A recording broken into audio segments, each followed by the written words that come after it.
Bueno, buenas tardes a todos y bienvenidos a una nueva actividad de FOPEA en la que conoceremos qué impuestos deben pagar los periodistas. Mi nombre es María Eugenia, soy parte del staff de FOPEA y antes de dejarlos con el moderador y socio de la institución, Marcelo Androveto, les recuerdo que los micrófonos se encuentran apagados para que no haya ruidos que interfieran, pero el chat escrito, en el caso que quieran hacer cualquier consulta o pregunta, está habilitado. Además, los invito a que nos comenten de qué parte del país se encuentran participando, ya que esta se trata de una actividad federal. Les agradecemos mucho su participación y ahora sí, Marcelo, te doy pie. Gracias, Eugenia. Bienvenidos, bienvenidas todos los colegas y las colegas que se han acercado hoy a este tema que obviamente nos convoca, que tiene un buen rating por lo que estamos viendo, que nos genera, lo primero que me generó la pregunta fue, ¿qué impuestos debe pagar un periodista?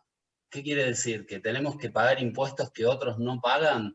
¿O que por ser periodistas estamos exentos de algún impuesto y no lo sabemos y no nos enteramos? Bueno, vamos a enterarnos hoy de todo lo que necesitamos saber a través de nuestras invitadas que presento a continuación.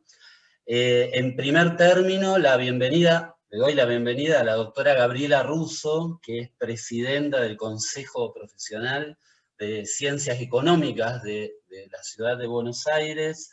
Ella accedió a este cargo, es un cargo electivo, y se convirtió en la primera mujer y en la persona más joven, según nos han pasado el dato, en ostentar este cargo tan importante, ¿no?, en el Consejo.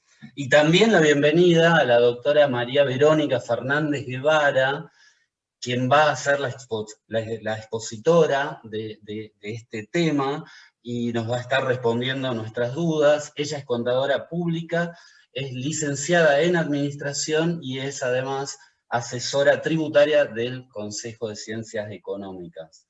Así que bueno, como les dijo Eugenia, va a estar abierta la posibilidad ya desde la exposición misma que formulen sus preguntas a través del chat de esta conexión y vamos a ir pasándole a Verónica estas preguntas, algunas quedarán para más adelante, para el final de su exposición, así que bueno, todas las preguntas son bienvenidas para que aprovechemos este tiempo y esta oportunidad que nos da esta serie, este ciclo de charlas de comunidad FOPEA. Así que, primer término, doctora Gabriela Russo, la palabra y la pelota pasa para vos en este momento tan futbolero, pasamos la pelota directamente. De verdad, un momento lindo en el fútbol para nuestro país. Bueno, gracias Marcelo, gracias a FOPEA, a su presidente Fernando Ruiz por la invitación, y gracias a todos los periodistas que nos están acompañando en este momento. Para nosotros, desde el Consejo Profesional de Ciencias Económicas de la Ciudad de Buenos Aires, es un placer compartir esta actividad con todos ustedes. Contarles que con Fernando nos hemos reunido y estamos impulsando varios proyectos que tienen que ver fundamentalmente con el importante vínculo que tiene nuestro Consejo Profesional con el periodismo en general y especialmente con el periodismo referido a lo económico y financiero, ¿no? Obviamente por nuestras incumbencias. Y la verdad que desde la profesión y desde nuestra institución en particular valoramos muchísimo el trabajo que realiza el periodismo en la difusión de los temas que cada vez son más frecuentes y más importantes dado la cantidad de cambios, especialmente las normas tributarias. Hoy vamos a abordar algunos impuestos, como decías Marcelo, que deben pagar los periodistas, y esto hace que sea tan importante, ¿no?, la difusión de estos temas hacia la sociedad que tiene dudas, que tiene inquietudes, que tiene preguntas, que quiere pagar en tiempo y forma, no quiere equivocarse por las consecuencias que ello puede traer, ¿no?, luego en función de multas, intereses y, bueno, y otras cuestiones referidas a los organismos de recaudación. Así que celebro esta iniciativa, descuento que seguramente va a ser de muchísima utilidad, en principio para lo que es las obligaciones tributarias de ustedes como contribuyentes, para aclarar muchas dudas, pero sobre todo teniendo en cuenta que ustedes son quienes transmiten la información, difunden la información ante la sociedad para que esto llegue de la mejor manera posible, con claridad, de manera correcta, porque en estos temas un error puede traer consecuencias importantes para la sociedad.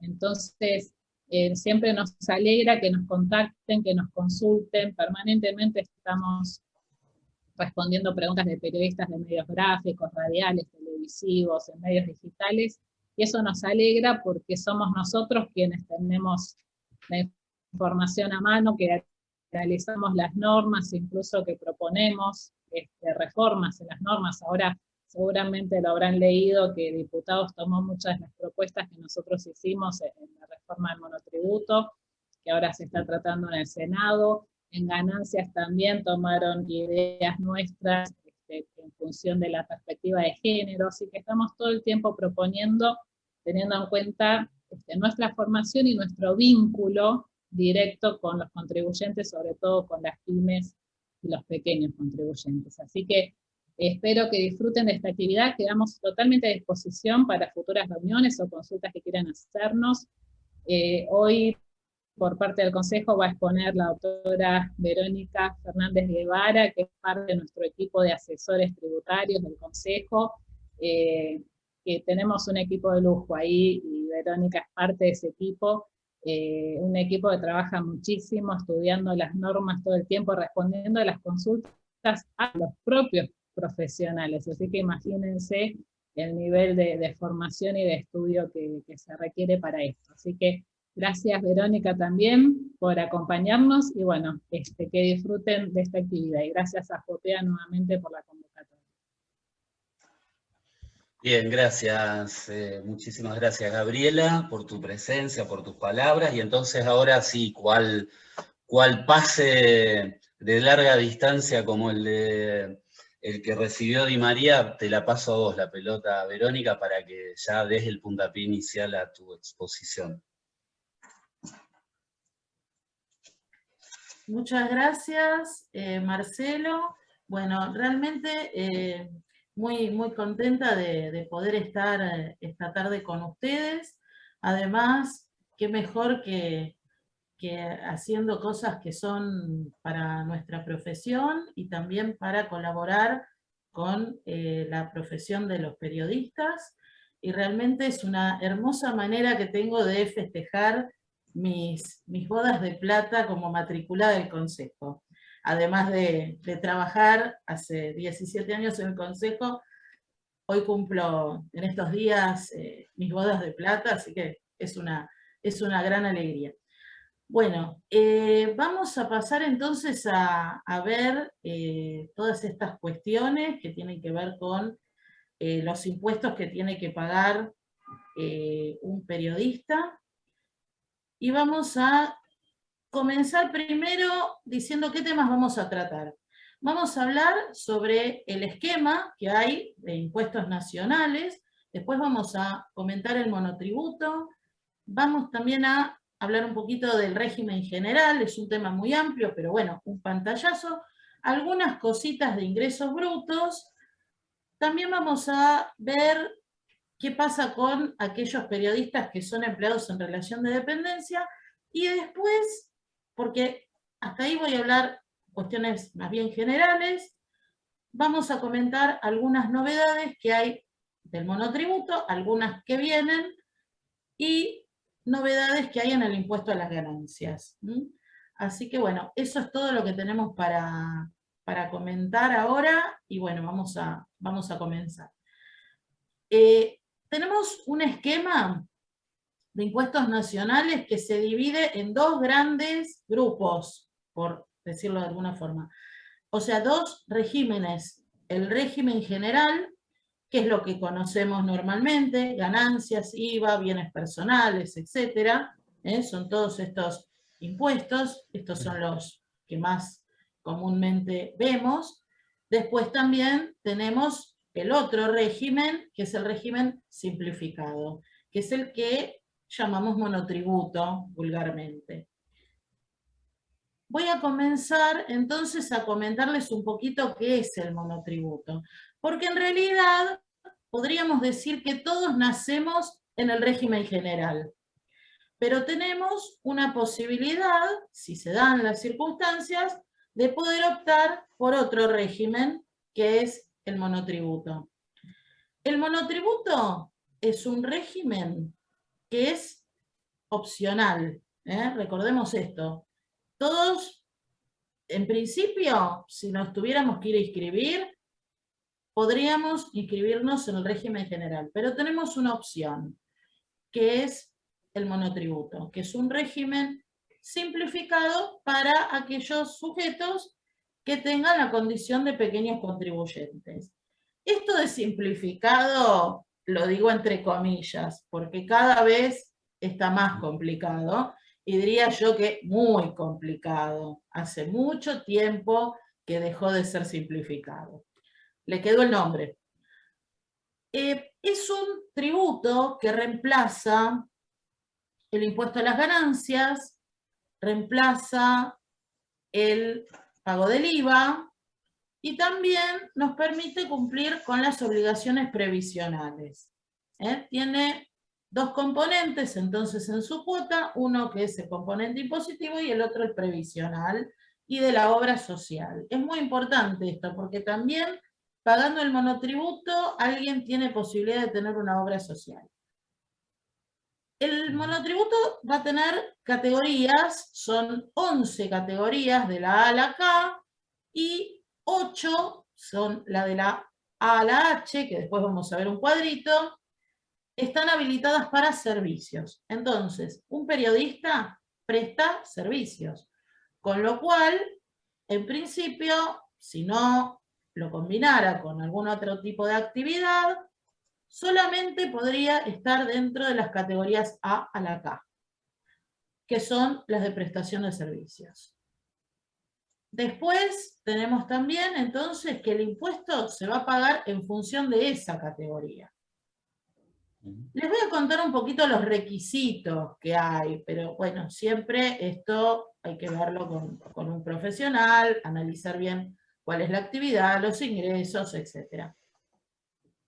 Hay una categoría máxima, que entonces en el caso de la prestación de servicios es la H, y durante los últimos 12 meses no hay que tener ingresos que superen esa categoría máxima.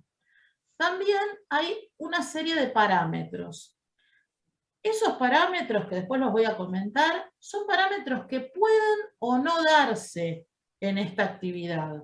¿Por qué? Porque puede ser que yo tenga un lugar propio donde desarrollo la actividad, una oficina y demás, o bien puedo realizar prestaciones de servicios en un medio que de pronto le facturo y no tengo un lugar específico donde yo ejerzo la actividad.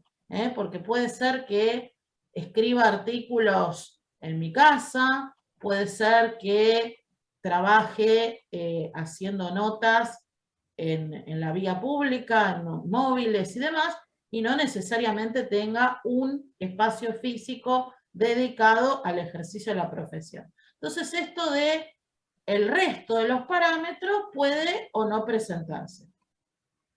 También el tema de ventas, esto del precio unitario, lo comento a modo de aclaración. En lo que es el precio unitario, porque seguramente en el cuadrito lo van a ver, solo se aplica al que vende bienes. Con lo cual, si yo soy un prestador de servicios, esto no se aplica. También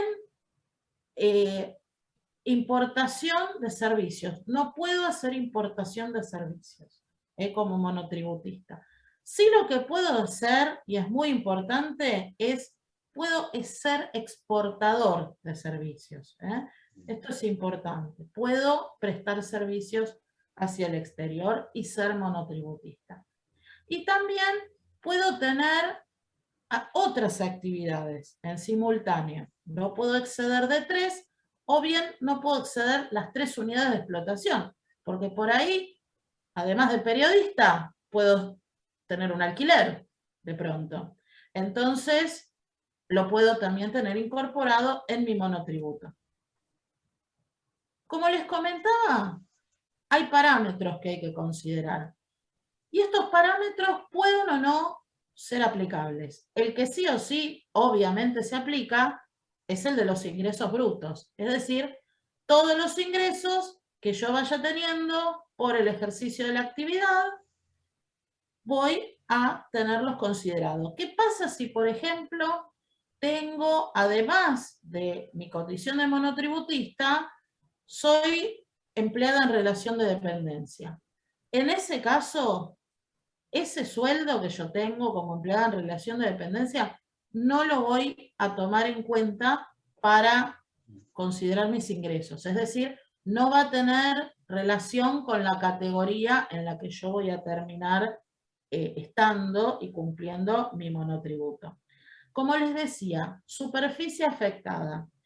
Puede ser que yo tenga una oficina, que alquile una oficina donde desempeño mi tarea, o puede ser que no. Entonces, directamente, si yo no ejerzo la profesión en un lugar determinado, bueno, este parámetro no se va a tomar en cuenta. Igual que la energía eléctrica, si yo no tengo un lugar específico donde ejerzo la actividad, entonces tampoco lo tomamos. Y los alquileres son, si yo, por ejemplo, esa oficina donde de pronto hago mi actividad, la alquilo. Soy inquilina y entonces pago mensualmente un alquiler. Ese alquiler, si es que lo tengo, también lo tengo como parámetro. Por eso puede ser que tenga uno de estos parámetros o que tenga todos estos parámetros. El mayor parámetro de todos estos es el que va a terminar diciéndome de qué categoría soy. Acá les presento las categorías. El cuadro seguramente no se ve bien, pero es muy grande, muy ancho este cuadro. Entonces, bueno, acá se los presento. Esto es lo que me determina la categoría. Los ingresos brutos, la actividad, si es una actividad de venta, de prestación de servicios o de venta de bienes. Cantidad de empleados, antiguamente había algunas categorías que lo permitían o que lo tomaban como parámetro, ahora no es necesario. La superficie afectada, si es que corresponde, la energía eléctrica, si es que corresponde, y los alquileres que el monotributista tenga que pagar en el desarrollo de su actividad, que por supuesto, como dije, si no los tiene, no corresponde tampoco. Esto, para lo que es prestación de servicios, tampoco se toma el precio máximo unitario, y acá viene lo interesante, que es cuánto se paga. Bueno, aquí, ¿cuánto se paga? Vemos los componentes.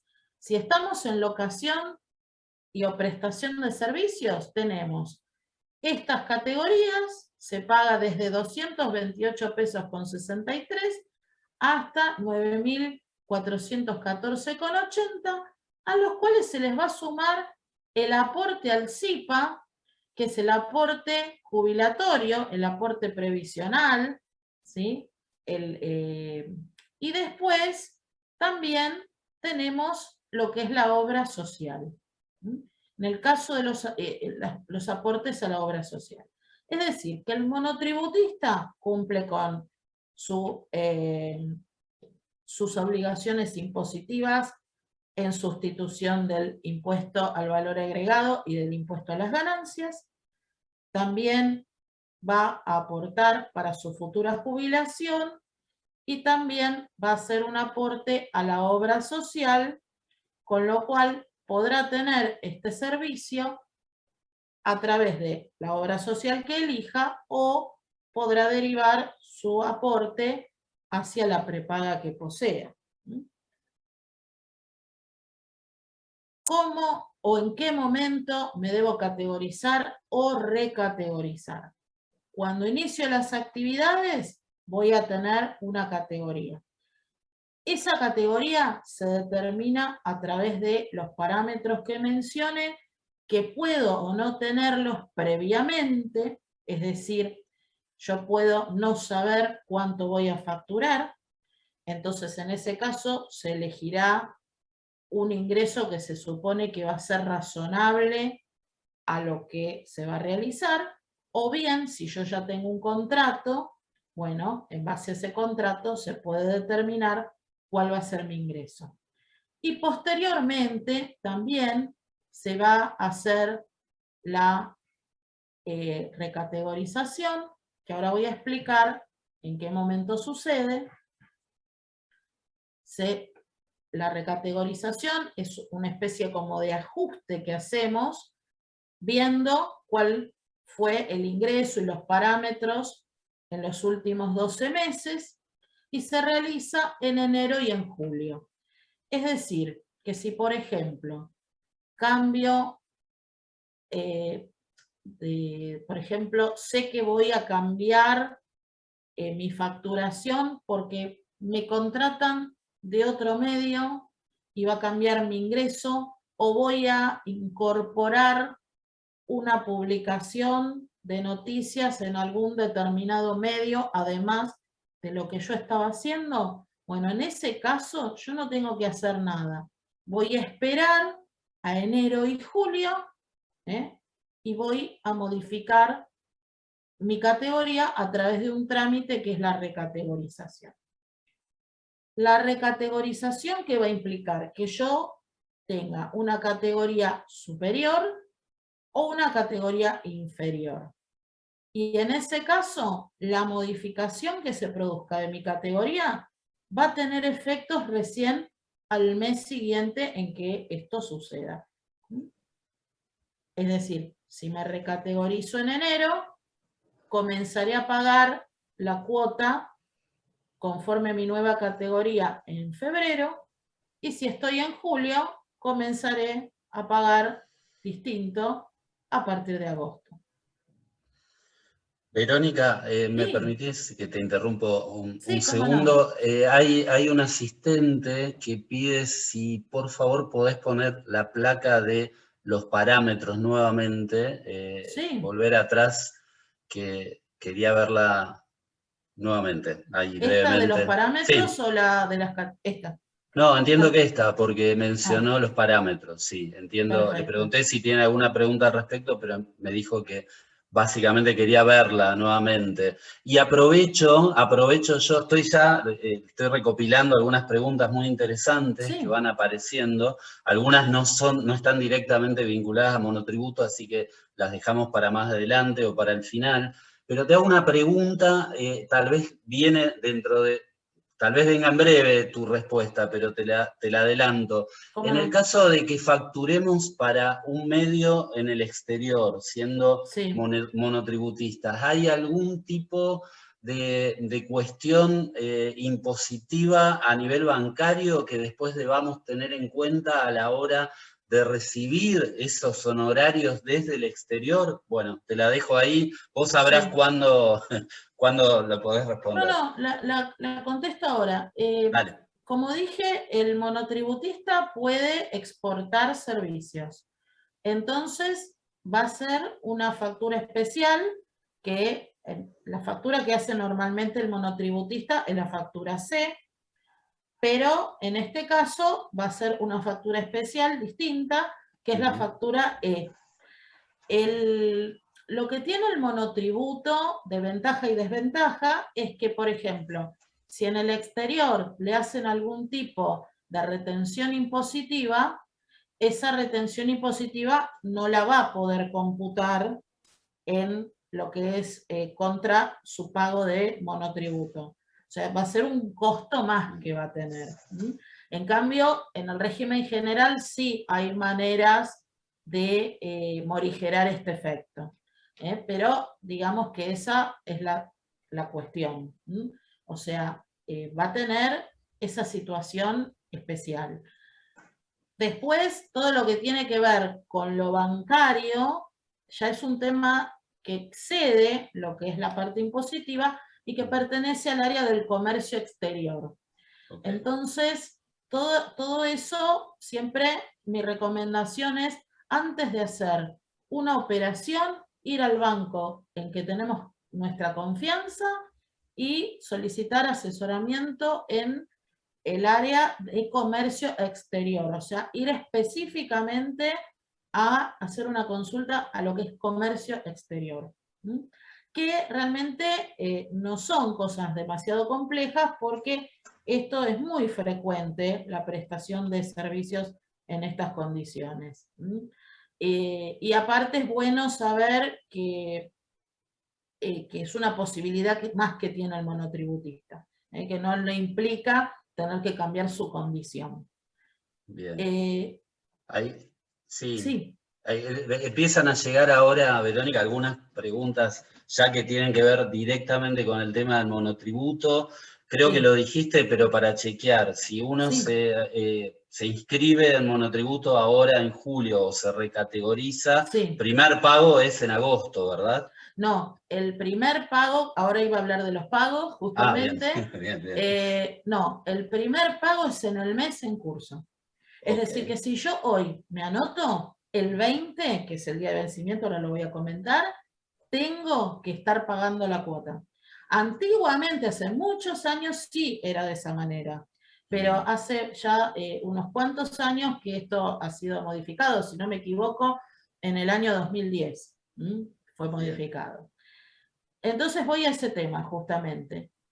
¿Cuándo y cómo hay que pagar? La obligación es mensual y se paga todos los días 20 del mes en curso. Es decir, yo tengo que pagar julio, lo pago el 20 de julio. Si el 20 de julio cae feriado o domingo o sábado, lo que sea, pasa al día hábil siguiente, ¿no? Pero en principio, el día 20 siempre está el pago de monotributo. Conviene ponerlo en débito automático y listo. Porque además hay una devolución de una cuota por año, cuando tenemos cumplido los pagos y los tenemos en débito automático. De otra forma no, de otra forma no hay esos beneficios. Voy a pasar a hablar entonces ahora de lo que es la afiliación a la obra social, que esto me parece que es algo importante, interesante. A través del monotributo tengo algo que el autónomo lamentablemente no tiene, y que es la posibilidad de aportar a una obra social y a través de mi cuota de monotributo gozar de esta prestación. Así que es importante a la hora de inscribirse tener elegida la obra social y poder hacer estos aportes. Después también voy a tener algunos sujetos que van a estar exceptuados de hacer estos aportes previsionales y de obra social. Y esto también es importante porque muchas veces me abre la posibilidad, cuando estoy, por ejemplo, en relación de dependencia, por ahí se presenta algún trabajo en forma independiente, entonces no tengo un sobrecosto demasiado importante, porque curiosamente el componente impositivo es el componente más chiquito en importes de lo que es la cuota del monotributo. Entonces, si yo soy una persona que, por ejemplo, está en relación de dependencia, como tengo ya mis aportes previsionales, no tengo que hacer el aporte del componente previsional del monotributo. Solo pago la parte impositiva. También, si tengo una caja especial, también esa caja especial me permite que no sea obligatorio hacer el aporte. En ese caso, si lo quiero hacer, lo hago. pero no es obligatorio. Y en el caso de los beneficiarios de prestaciones previsionales, es decir, jubilados, pensionados, retirados, sí voy a tener que hacer el aporte previsional, pero no el aporte a obra social, porque se supone que ya tengo una obra social. De tal forma que esto, ¿sí?, es un poco el panorama que tiene un monotributista. Verónica, Sí, antes de que avances al régimen cómo no, general, si te parece, 3 o 4 preguntas cómo sobre no. monotributo, así Sí, sí. vamos como, no sé si cerrando, pero por lo menos hay muchas acá, hay muchas inquietudes. Si me recategorizo, el primer pago con el nuevo, de acuerdo a mi nueva categoría, es en agosto, si lo hago en julio, ¿verdad? Exacto. Bien. Siempre es al mes siguiente de la recategorización. Perfecto. ¿Qué pasa si tengo pago de monotributo con débito automático como sugeriste vos y el 20 no hay dinero disponible en mi cuenta? ¿El mes siguiente me cobran los dos pagos juntos? No, lo que va a pasar es que me va a quedar la deuda. Entonces voy a tener que hacerlo por un medio de pago electrónico o bien voy a un pago fácil, Rapipago o cualquier marca, porque no estamos haciendo publicidad, sino que son esas vías de cobro. Ahí puedo ponerme al día. Bien, acá mientras te sigo preguntando un par de cosas, si podés colocar la placa de categorías nuevamente, Sí, compartirla, por favor. sí, cómo no. Bien, a ver, vamos, dame un segundo.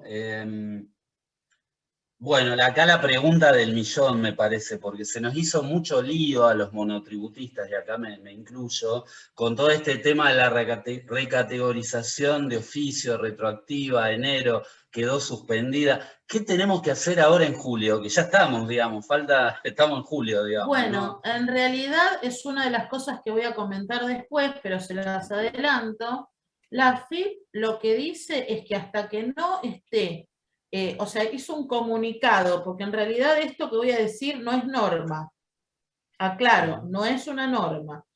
La AFIP dice en su página web que no va a habilitar la recategorización hasta que no termine el debate parlamentario de una modificación que se está por introducir, que entre otras cosas modifica también esta tabla que estamos viendo acá.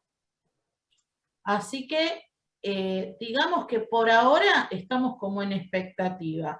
Si yo hoy me quiero recategorizar, no voy a poder, no está habilitado y hay que esperar. Hay que tener Bien. paciencia y esperar.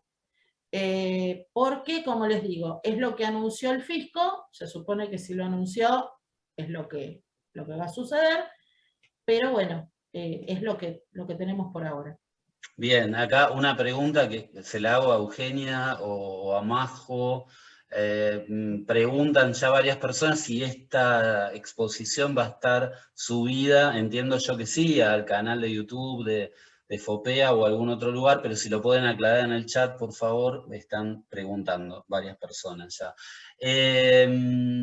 Y te hago, a ver, dos más, Verónica, y te dejo seguir porque Sí. el reloj nos va a ir corriendo. Hay varias.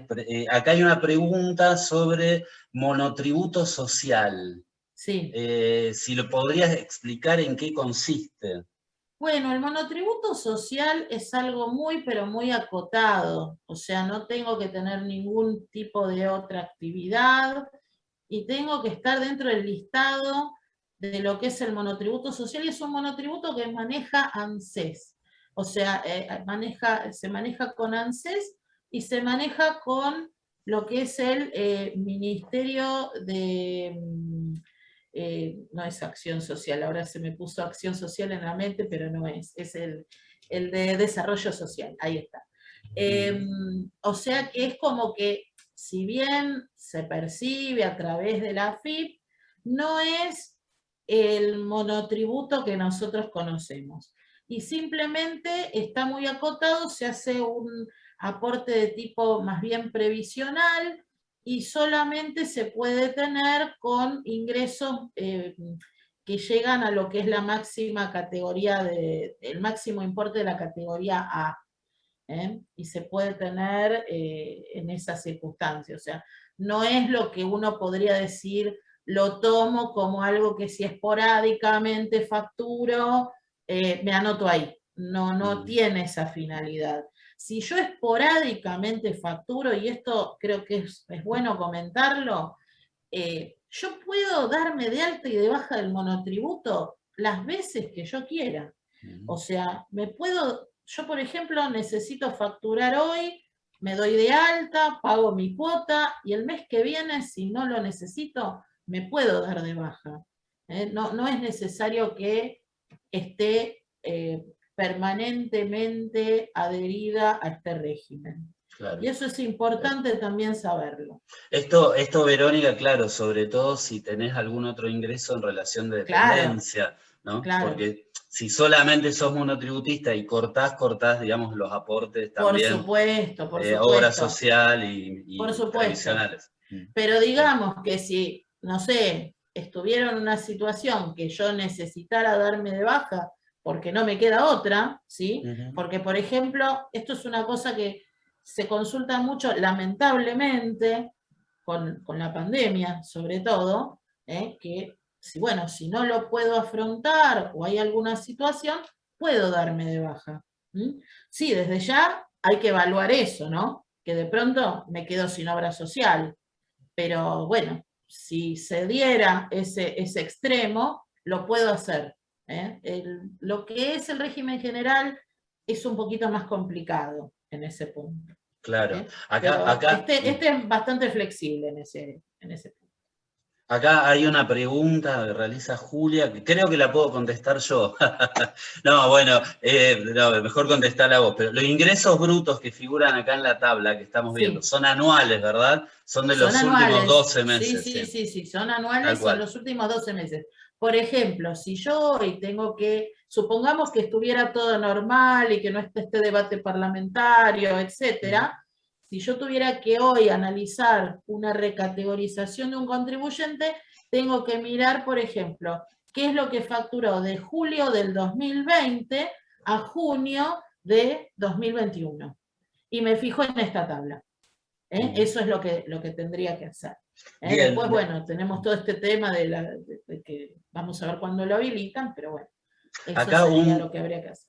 Un colega, Verónica, comenta que está comenzando un proyecto periodístico junto a otro colega, o sea, son dos, están como en la etapa inicial de la actividad, y pregunta si lo que conviene es que los dos se inscriban como monotributistas o crear una sociedad de algún tipo. Buena pregunta. La realidad, y aclaro esto, no se puede...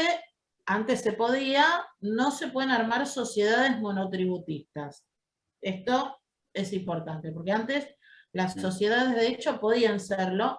Hoy día, ya hace unos años atrás que esto se modificó, no se puede. Y la pregunta de si conviene o no conviene, la verdad no se las puedo responder. ¿Por qué no se las puedo responder? Porque hay que analizar puntualmente el caso. Si uno dice, bueno, si tengo que hacer algo, digamos, como para salir con urgencia, y por ahí lo más flexible es hacer ese esquema de decir, bueno, se anotan y salen y hacen su tarea. Pero realmente decir qué es lo que conviene más, me parece medio imprudente. Habría que analizar puntualmente los números, bien qué actividades van a realizar, y en función de eso, entonces, decidir conscientemente qué es lo que más les conviene. Por supuesto. Bien, y acá pregunta, y ahora sí te dejo continuar. Después de esta, en mi localidad, los monotributistas deben pagar habilitación comercial. ¿Pueden ser exentos de ese impuesto los periodistas? En realidad, no sé de qué provincia me están hablando, primer punto. No lo indica. No, por eso. Y segundo, que generalmente lo que son habilitaciones no pasa, excepto que sea alguna cuestión de alguna tasa o impuesto municipal, en realidad lo que son habilitaciones nada tiene que ver con esto. Y generalmente, como digo, son cuestiones de habilitaciones edilicias municipales. No es algo que se maneje desde la relación con el monotributo. Acá me dice de la provincia de Chubut. Claro, pero Sí, no entiendo. es algo que tenga relación estricta con esto. Te cuento, Verónica, hay una lluvia de preguntas. Es Bueno, impresionante.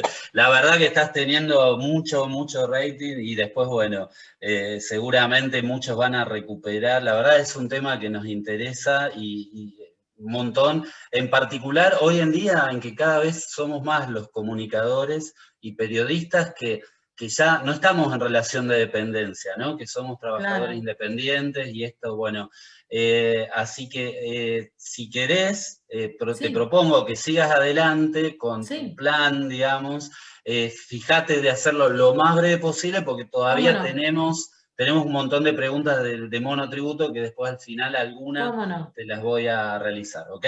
cómo no, cómo no. Bueno, les cuento rapidito porque además esto es algo que voy a explicar breve porque para esto podríamos dar una charla aparte, ¿no? Lo que tenemos es, bueno, también puede pasar que si no concuerdo con los parámetros o de pronto tengo más de 3 actividades, o sea, diferentes situaciones que hacen que de pronto, o como dije antes, mis números hacen que no convenga el monotributo y de pronto convenga el régimen general y otras varias circunstancias, bueno, puede ser que yo me inscriba en el régimen general. En ese caso, a ver, acotado a lo que es la tarea de la prestación de servicios de un periodista, vamos a decir que estará el impuesto a las ganancias, que se presenta una declaración jurada anual, las declaraciones de IVA, porque recordemos que acá hay una prestación de servicios, porque hay una exención que tiene que ver con diarios y diferentes publicaciones, pero eso es para la edición.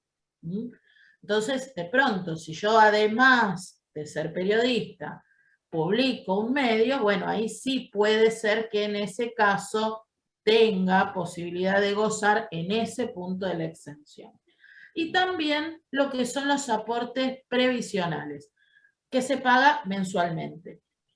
Atención, acá no tenemos la posibilidad de la obra social como tiene el monotributista. Este es un detalle a considerar también. Voy a hablar de ingresos brutos. Acá me traslado de lo que es impuestos nacionales a lo que son impuestos provinciales. Esto en cada provincia es diferente. Me voy a referir solamente a lo que es Ciudad de Buenos Aires y lo que es Provincia de Buenos Aires. Sé que aquí hay personas de otras localidades, pero en general lo que es ingresos brutos se replica mucho lo que vemos en capital y en provincia. Así que voy a referir a esto. El impuesto sobre los ingresos brutos es un impuesto, como dije, provincial. Y puede ser que lo tenga que pagar como contribuyente local, es decir, ejerzo en una provincia determinada y mi prestación y mi actividad es solamente en esa jurisdicción. O en lo que es convenio multilateral, es decir, tengo prestaciones en más de una jurisdicción. En Capital Federal existe la posibilidad de gozar de una exención. Esta exención es para los profesionales que actúen en el proceso de creación de libros, diarios, revistas, etc., y en radiodifusión y en televisión, y que se encuentren comprendidos en lo que es la ley 12.908, que es el Estatuto del periodista. Entonces, digamos, la descripción de las tareas, de las prestaciones de servicios, están en esta ley y tengo la posibilidad de tener esta exención. ¿Esta exención es para todos los periodistas? No. Ojo con esto, no tiene que ser organizado en forma de empresa. Es decir, que si, por ejemplo, formo una sociedad, como preguntaban hace un rato, formo una sociedad, bueno, ya ahí me organizo en forma de empresa, entonces ahí no tengo la exención. Si soy independiente, y no tengo tampoco una organización de empresa, es decir, no contrato otros periodistas para la prestación del servicio, sino que soy un periodista independiente que hace su prestación de servicio. En ese caso sí puede tener contratado un asistente de pronto, ¿no? Pero no armar un medio, digamos. Entonces, en ese caso, puede gozar de la exención.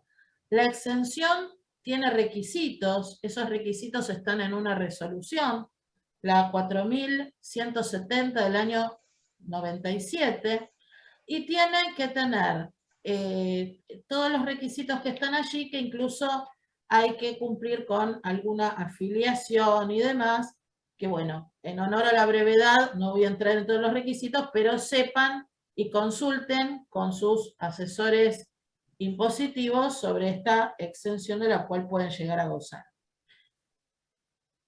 El resto, si no está dentro de estos requisitos, va a estar grabado. Va a poder pagar a través del régimen simplificado una cuota bimestral, también con un sistema de categorías parecido a lo que vimos con el monotributo, y también, si no, queda el régimen general con declaraciones juradas mensuales y con una declaración jurada anual. En provincia de Buenos Aires, y esto es lo que en general se ve en todo el país, la actividad está grabada. ¿Por qué? Porque no hay una exención prevista, hay solo régimen general, es decir, declaraciones juradas mensuales y una declaración jurada anual. Normalmente este es el esquema que vemos en el resto del país. Convenio multilateral, no voy a entrar a explicar todo lo que es porque es bastante largo, pero sí es cuando desarrollamos la actividad en más de una jurisdicción. Por ejemplo, yo presto servicios para un medio acá en la ciudad de Buenos Aires y también para un medio, supongamos, de Córdoba. Entonces, en ese caso, ¿qué es lo que pasa? Tendría que pagar impuestos, bueno, en Ciudad de Buenos Aires de pronto puedo estar exenta o grabada, y en Córdoba también tengo el cumplimiento de ingresos brutos. Entonces, ¿qué pasa? Pago el impuesto a través de una sola presentación y mediante este mecanismo lo que hace es que no tenga yo doble imposición. Es decir, que a cada jurisdicción le dé lo que le corresponda, por decirlo de alguna manera. Reparte la base imponible y cumplo con ambas jurisdicciones. Paso a lo que son empleados en relación de dependencia, si no hay ninguna pregunta de esto. Mira, pregunta, sí, hay alguna. Sí. En cuanto al convenio multilateral, Sí. Esto, por ejemplo, si una persona trabaja para un diario de Córdoba, pero trabaja desde acá, desde Buenos Aires, Sí. como monotributista, Sí.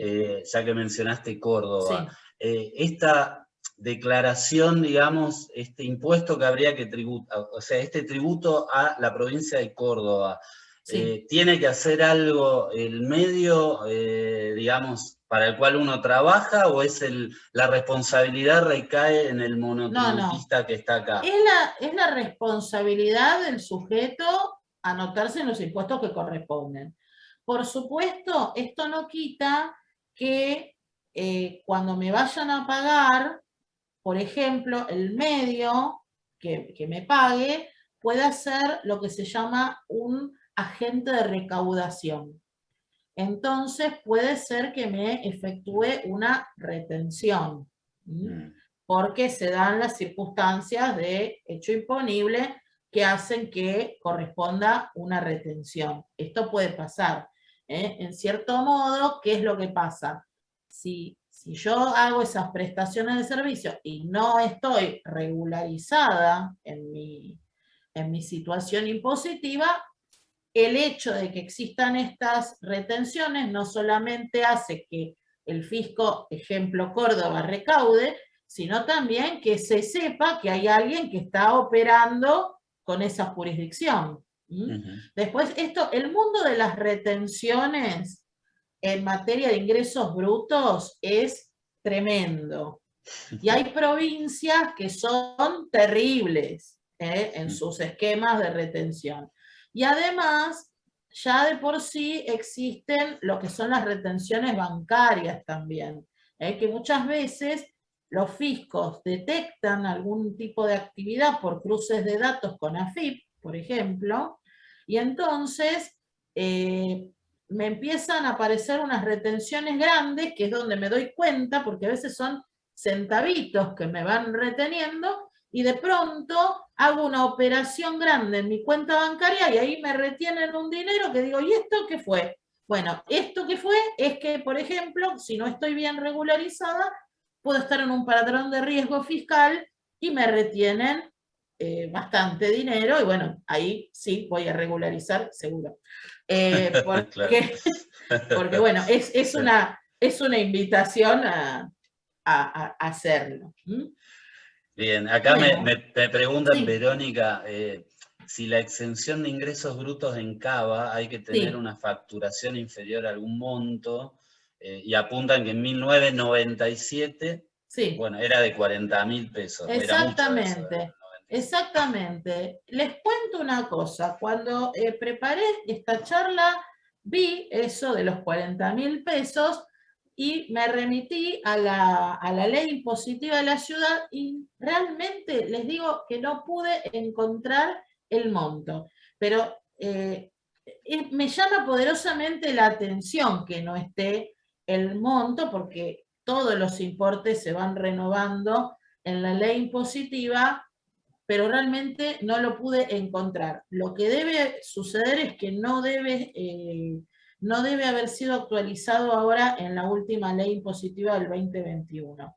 Eso es lo que debe estar sucediendo. Después también, sí, requiere también una afiliación especial, o sea, no es, digamos, entre comillas, no es tan de pleno derecho como hay otras exenciones que sí lo son. Verónica, o sea, Sí. no hay una exención de hecho acá en Cava por ser profesional, digamos, porque, por ejemplo, no sé, los profesionales psicólogos acá en Buenos Aires Exacto. no. Bueno, cambio, ahí podríamos empezar a pensar también qué pasa, porque de pronto yo pienso que la exención podría estar subsumida dentro de lo que es la exención a los profesionales universitarios. Exacto. Cuando estoy frente a un periodista universitario, ¿no? Porque tenemos periodistas que lo son y periodistas que no lo son. Entonces, bueno, yo creo que ahí podría, ¿sí?, ingresarse por esa otra puerta a la exención. La exención que no es específica del periodista, sino la exención que hay general para lo que son los profesionales no organizados, y de paso lo comento, no organizados en forma de empresa, que tienen que tener una carrera universitaria cuyo plan de estudio sea de 4 años o más. Y también, en el caso de requerir matriculación, que esa matriculación esté. Por ejemplo, los contadores, para poder ser exentos, por supuesto, tenemos nuestra obligación de ser matriculados y de esa forma podemos gozar de la exención. Bien, buenísimo. Verónica, estamos en la hora original que nos habíamos planteado. Ahora veo, hay mucho interés, siguen llegando algunas preguntas. Si vos no tenés inconveniente, podemos extendernos un ratito más digamos, 10 minutos quizás más de exposición y 10 no? minutos para las preguntas finales, si te parece. ¿Cómo no? Bien. Les comento entonces qué pasa en el caso de que sean empleados. En el caso de que sean empleados en relación de dependencia, recuerden la obligatoriedad de tener completo el CIRADIG. ¿Qué es el CIRADIG? Es un sistema donde el empleado, a través de la página web de la AFIP, completa sus datos de cargas de familia, de exenciones y demás. Esto es importante, es obligatorio, por lo menos una vez por año lo tengo que completar. La pregunta es, bueno, no tengo hijos, no tengo esto, no importa. Aunque sea una vez al año se completa porque es una obligación. Después allí pongo, si es que tengo, las diferentes deducciones que puedo tener, que por supuesto en los casos que sean con comprobantes, tengo que tener los comprobantes. Por ejemplo, puede ser que tenga un gasto médico, entonces tengo que tener el comprobante del gasto médico y es una deducción que yo puedo hacer.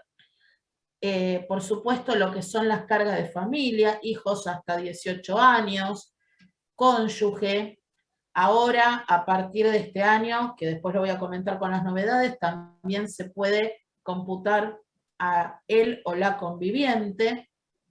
Y también, por supuesto, otro tipo de gastos que pueda tener, que también son computables, como intereses por créditos hipotecarios, como dije, gastos que tengan que ver con la salud, porque de pronto voy al médico, voy al psicólogo, no sé, me hago un tratamiento odontológico con una prótesis. Algunas de estas cuestiones también se pueden computar. También si tengo medicina prepaga, puedo computar gastos de medicina prepaga. Por supuesto, tienen sus limitaciones estas cosas que estoy diciendo, pero son son deducciones que yo puedo computar y morigerar el efecto del impuesto a las ganancias. Acá coloqué una palabra que es pluriempleo. ¿Qué pasa si yo soy empleada en relación de dependencia de más de un medio? Bueno, en ese caso, el que me esté abonando el mayor haber es el que va a ser mi agente de retención. Entonces voy a tener que volcar también en el CIRADIG lo que me está pagando el otro medio para que me haga la retención únicamente que es el que me paga el mayor haber, y el otro se abstenga de retenerme. Y si no se abstuviera, que también el otro agente lo sepa para poder descontarme lo que ya me retuvieron. Tengo que presentar declaración jurada de impuesto a las ganancias y de bienes personales informativas de corresponder. Es decir, todos los años tengo que ver si supero un cierto monto. Este año son 2,5 millones de ganancia bruta. Y entonces ahí tengo la obligación de presentar estas dos declaraciones. ¿Me dé a pagar o no me dé a pagar? Si me da a pagar, entonces ya pasé al régimen general, aunque sea empleada en relación de dependencia. Si no me da a pagar, entonces solo es informativo. Si supero los 2,5 millones. Perdón, Verónica, ahí te estás refiriendo a ganancias. En este caso. Ganancias, sí. Ganancias. Bien. Y bienes personales. Es decir, si yo supero mi ganancia bruta, es decir, tomo todos los sueldos brutos que me pagaron en el año y supero los 2,5 millones, tengo que presentar impuesto a las ganancias y tengo que presentar bienes personales, aunque no tenga que pagar ninguno de estos impuestos. Es algo informativo que me está pidiendo el Estado. En este caso, Verónica, cuando decís sumar todos los ingresos, por ejemplo, en el caso de las personas que tenemos algún trabajo en relación de dependencia, en alguna actividad, y somos también monotributistas... No. En ese caso, solo lo de la relación de dependencia. Bien. Solo la relación de dependencia. Ahora, hago una salvedad a esto. Si me llegara a dar impuesto a pagar, porque me retuvieron de menos de pronto, entonces ahí tengo que presentar mi declaración de ganancias y pagar la diferencia por lo que no me retuvieron. Y también, con independencia de cuál es mi situación laboral, monotributista, independiente, relación de dependencia o nada, si mis bienes grabados, digo los más comunes, algún inmueble que tenga, la casa habitación tiene una cierta exención, algún inmueble, auto, alguna lancha que pueda tener, alguna cuestión así, algo, bueno, puede ser. No, no, sí, moto. No, sí, hay pocos periodistas que tienen lancha, pero puede haber algunos. Puede haber algunos. A ver, puede haber. Hay, seguro que hay, seguro que hay. Moto, puede ser que tenga moto, puede ser que tenga un auto y una moto, porque le encantan las motos. Bueno, si supera los 2 millones de pesos, aparece bienes personales. Ojo con eso, ténganlo en cuenta, porque con independencia de todo esto que venimos hablando, bienes personales siempre está ahí acechándonos. Verónica, me preguntan, en caso de ser monotributista y además empleado en relación de dependencia, ¿es obligatorio completar el formulario del CIRADIC? Es obligatorio y todo lo que es monotributo no se informa ahí. El monotributo es como un mundo aparte en ese punto. Bien. Paso perfecto. A novedades. Acá me dicen, dicen que hasta la moto propia llegamos, dice uno de bueno. Está muy bien. A ver, yo siempre pienso en esto. Esto puede no ser ahora algo aplicable, pero siempre hay que pensar en crecer y pensar en que por ahí hoy no, pero en el futuro sí. Y entonces, bueno, siempre hay que estar preparado para eso. Y ojalá que así sea. Voy entonces ahora a las novedades que les puedo comentar del monotributo. Bueno, este año tenemos la nueva tabla 2021, que es la que les presenté. Se extiende el plazo para abonar las diferencias esas que aparecieron con esta nueva tabla, que apareció, que tendría que haber estado en enero, pero apareció en junio. Y bueno, y trajo tantos problemas, tanto debate, ese tema. Se extendió, esto sí, está en una norma, hasta el 5 de agosto, pero después veremos qué pasa con esto de las nuevas, lo que se está sancionando en el Congreso, veremos después cómo juega. Y después también tenemos lo que es, esto sí es una novedad, ojo con esto, facturación que se le va a emitir a los monotributistas. Es decir, el monotributista sigue con su factura C, como siempre, si es exportador de servicios la E, pero si llega a tener algún gasto y tiene la factura de ese gasto, que no se sorprenda porque ahora, a partir de este mes, existe la factura A con IVA discriminado para los monotributistas. Y esto es importante porque en el caso de que suceda una exclusión, ese monotributista se va a poder computar ese IVA que antes no podía si lo excluían. Así que esta es una novedad. No se sorprendan, no es un error, ¿sí? Van a hacer un gasto y les dan, por su condición de monotributista, una factura A. Otra novedad es, esto sí es complejísimo y esto simplemente lo voy a mencionar. Existe a través de la última normativa vigente un régimen puente con beneficios para los casos en los cuales los sujetos se hayan excedido y hayan quedado excluidos del monotributo y pasen al régimen general. Y también existe la posibilidad de retorno en algunos casos de algunos que quedaron excluidos el año pasado. Hay una posibilidad de retorno hasta el 31 de julio. También está suspendida la baja por falta de pago hasta que se perfeccionen los cambios y las medidas de alivio fiscal que tienen media sanción en la Cámara de Diputados. Así que por ahora, si alguien está en esa situación, que debe cuotas, espere un poquito porque van a salir estas medidas que ya tienen media sanción. Y entre esas medidas que tienen media sanción, está la posibilidad de un plan de facilidades de pago. Así que atención con eso. Y también esto que yo les decía antes, el tema de que no se va a habilitar la recategorización, esto es anuncio, no es norma, que no se va a habilitar la recategorización de julio hasta que no finalice el debate parlamentario. Y se van a actualizar también las escalas. Estas que yo les mostré, el cuadrito, bueno, esto también está dentro de la media sanción.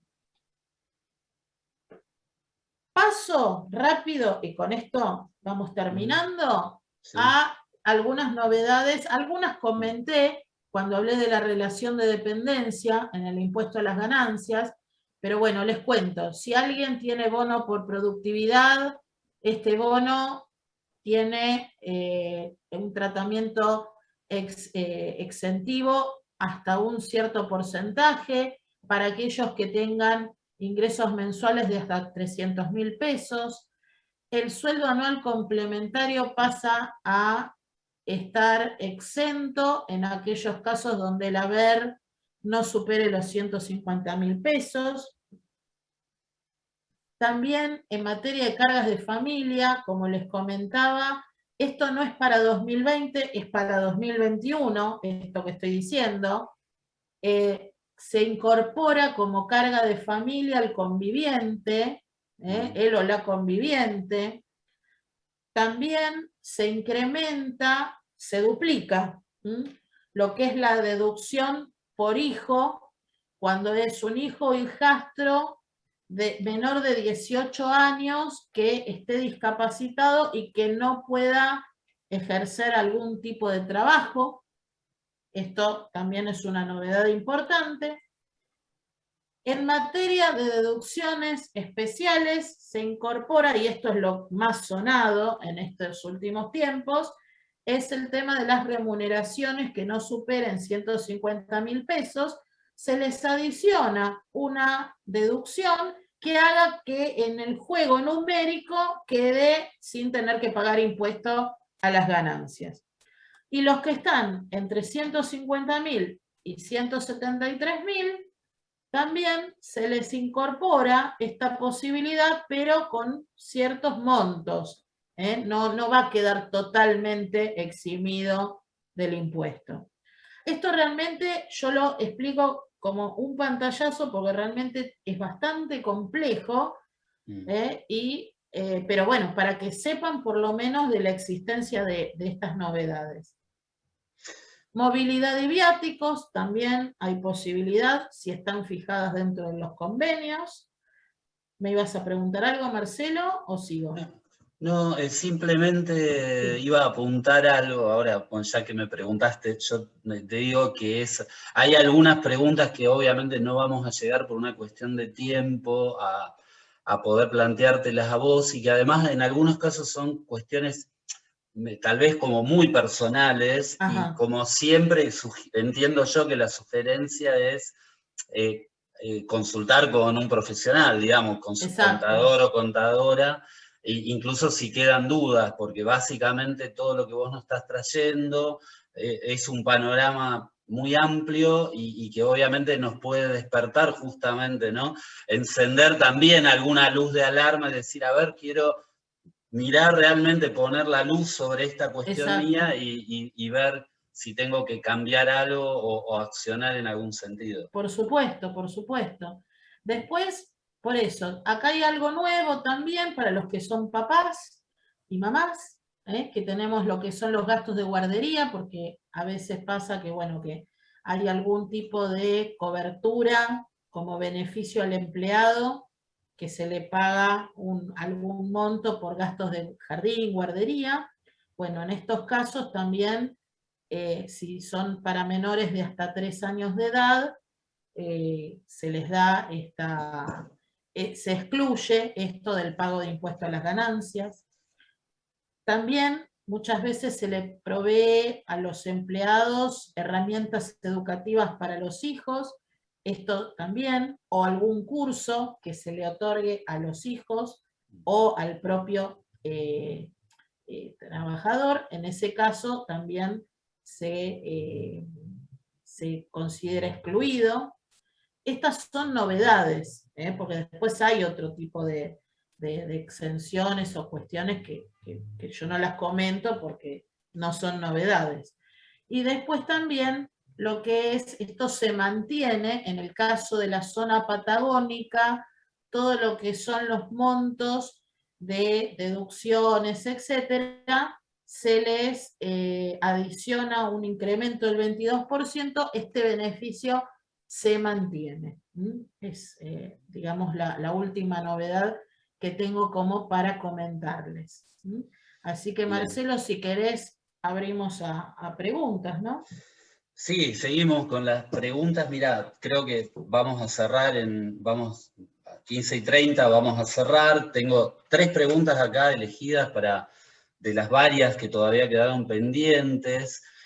Hay una que me parece que nos puede, digamos, venir bien a muchos. Acá un colega pregunta, a ver, ¿cómo el periodista que no está en relación de dependencia decide si debe inscribirse en monotributos o ser autónomo o IVA inscripto? Menciona como distintas alternativas. ¿De qué dependen todas estas opciones? Bueno, esto es un poco retomar la consulta de tus colegas que hicieron antes, que querían abrir algún tipo de actividad y preguntaban si les convenía anotarse cada uno o formar una sociedad.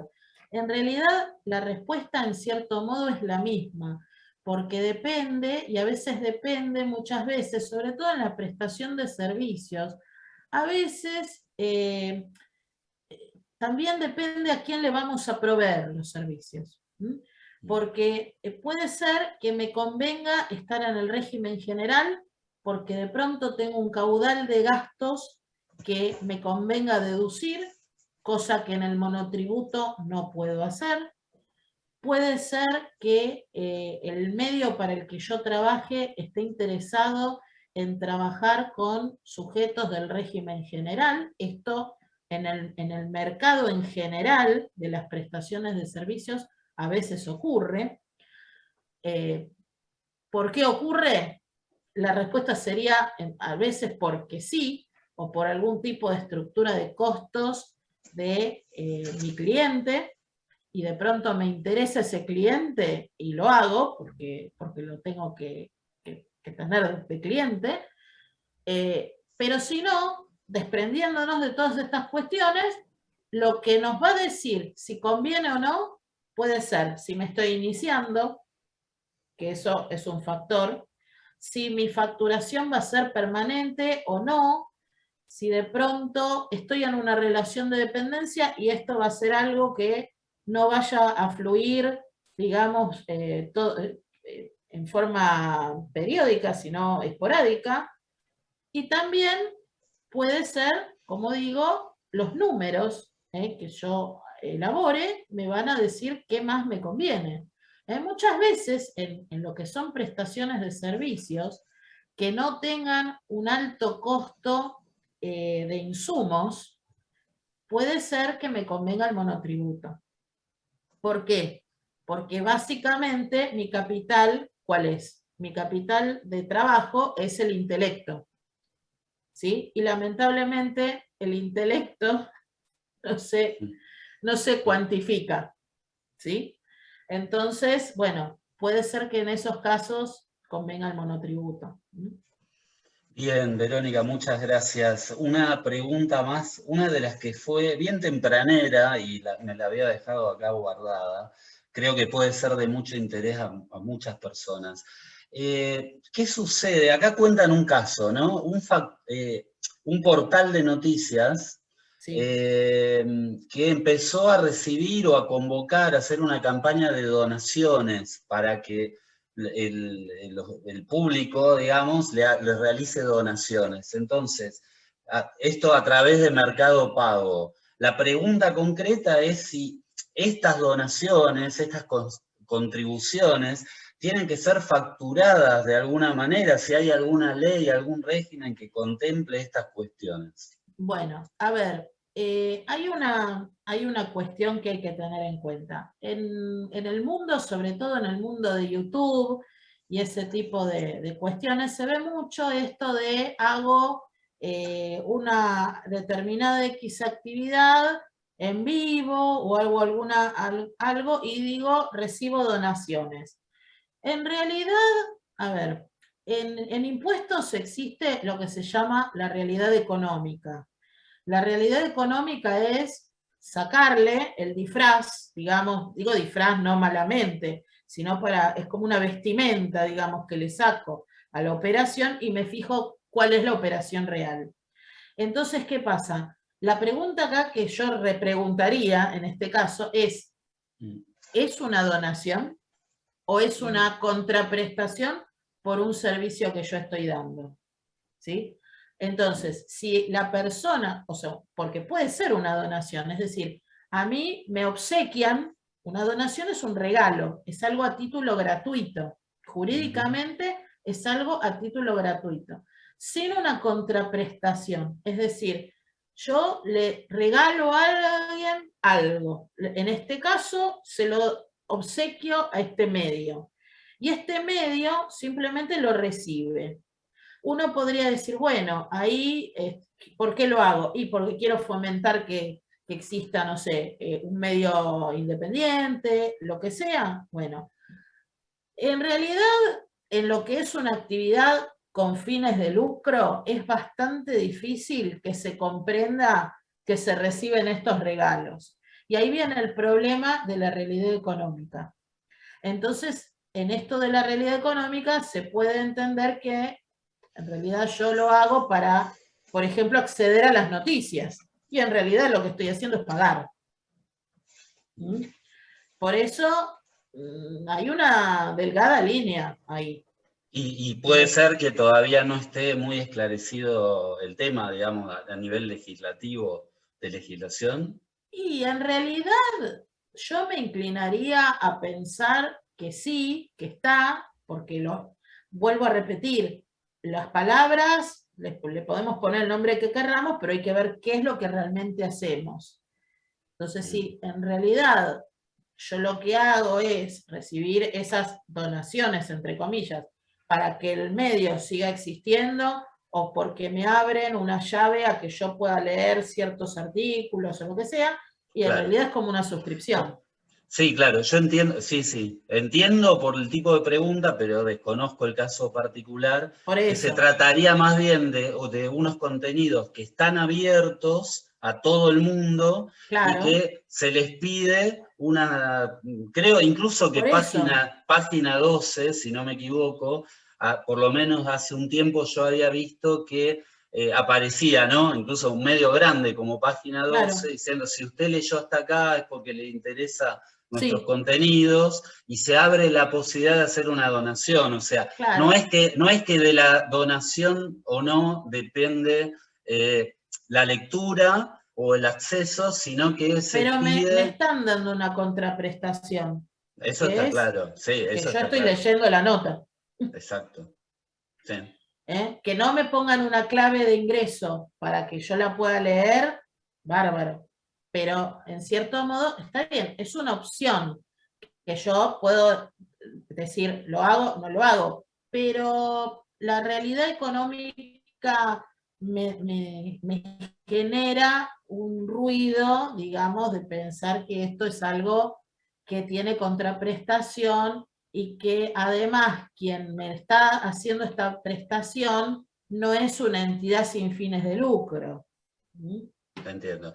O sea, si vos fueras la contadora de esta persona que está haciendo la consulta, dirías que tal vez tendría que facturar ese... En principio sí. Okay. En principio sí. Bien, Verónica, muchísimas gracias, te digo en nombre de todos los que estamos acá, todos, incluido yo, por supuesto, aprendimos un montón, nos llevamos inquietudes, así que, bueno, agradecemos a la doctora Verónica Fernández Guevara, también, por supuesto, a la doctora Gabriela Russo, la presidenta del Consejo de Económicas acá de la ciudad, también la mención a Fernando Ruiz, presidente de FOPEA, y a Majo Grillo, directora ejecutiva también de FOPEA. Ahí en el chat encontrarán todavía, si van un poquito para arriba, ahí les pasaron el link y pueden acceder a esta charla cuando ustedes quieran en el canal de YouTube de FOPEA. Así que bueno, con esto terminamos, 15:30, metimos casi una hora. No sé, Gabriela, si querés decir algo para cerrar y ya nos despedimos. No, primero, felicitar a Verónica por la exposición clarísima. Bueno, es una de las virtudes de Verónica, la docencia, así que ahí estoy leyendo los comentarios, la verdad excelente la exposición. Como habrán visto y escuchado, son muchos temas y realmente complejos. Pensemos que esto es un pantallazo de los distintos tributos a los cuales se pueden enfrentar ustedes como periodistas, pero siempre la recomendación, como por ahí leí también en el chat, es que se asesoren con un profesional de ciencias económicas matriculado, que esto es importante, porque eso da garantía de que tiene el título habilitante, que hay un consejo atrás que lo respalda, que tiene una responsabilidad, un tribunal de ética que está funcionando, así que les recomendamos esto, que siempre se asesoren, en este caso, con un contador o contadora pública matriculados, que es lo mejor, y esto es para evitar riesgos, más que nada, porque nuestro sistema tributario es realmente muy complejo. Tenemos uno de los sistemas tributarios con mayor presión tributaria del mundo, tenemos más de 165 impuestos, todo el tiempo hay modificaciones, fíjense, salió la ley de monotributo, ahora estamos discutiendo otra modificación y esto es permanente, así que, bueno, la recomendación es que estemos todos informados de que tenemos que pagar, de que hay que estar, digamos, atentos a esto y consultar con el profesional correspondiente para evitar riesgos. Así que muchas gracias por la atención, gracias Marcelo, a Fernando y a todos los que forman parte de FOPEA. Bien, Fernando, no sé si querés... No, simplemente para agradecer mucho, extraordinaria clase, Verónica, la verdad que es una clase que ha quedado de alguna forma, has abierto, ¿no? Una conversación muy, muy grande, así que fíjate que además han participado profesionales de todo el país, así que imagínate la complejidad de la conversación, ¿no? Así que bueno, espero nada que más. les haya sido de utilidad. Duda. Y bueno. Una aclaración quería hacer, que ahí preguntaron por las diferencias en las cuotas del monotributo, y es cierto que se suspendieron porque justamente el proyecto lo que propone es que esas diferencias queden sin efecto. Por eso la recomendación que nosotros hacemos es que no paguen ninguna diferencia. De hecho, hay problemas para acceder a las cuentas de los monotributistas para pagar, así que por el momento, hasta que no salga la ley, no paguen nada, porque seguramente eso va a quedar sin efecto. Bueno, muchas gracias por el consejo del final. Sí, hay que estar expectantes ahora con todo esto.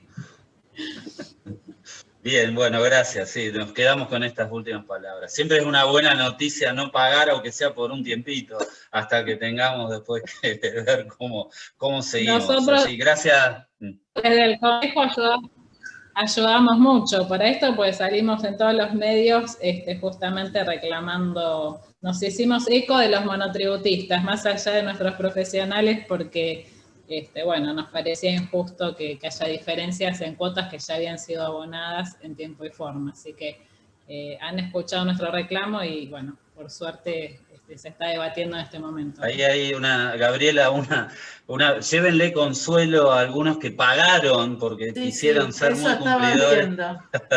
En ese caso se puede reimputar a futuro. Exacto, pero no es automático, así que consulten un profesional porque se hace manualmente y bueno, tiene también su complejidad. No, una vez más se ha comprobado que no por mucho madrugar se amanece más temprano. Bien, gracias Damián también. Mira, la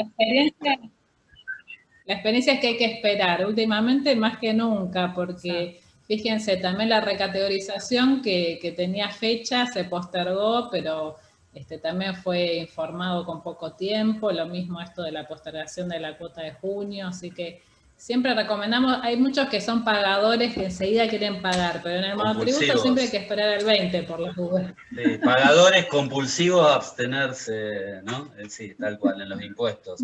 Decía, gracias Damián también, que creo que sos de prensa del Consejo, así que bueno, gracias a todos, a todas, y bueno, hasta la próxima, hasta el próximo encuentro acá de Comunidad FOPEA.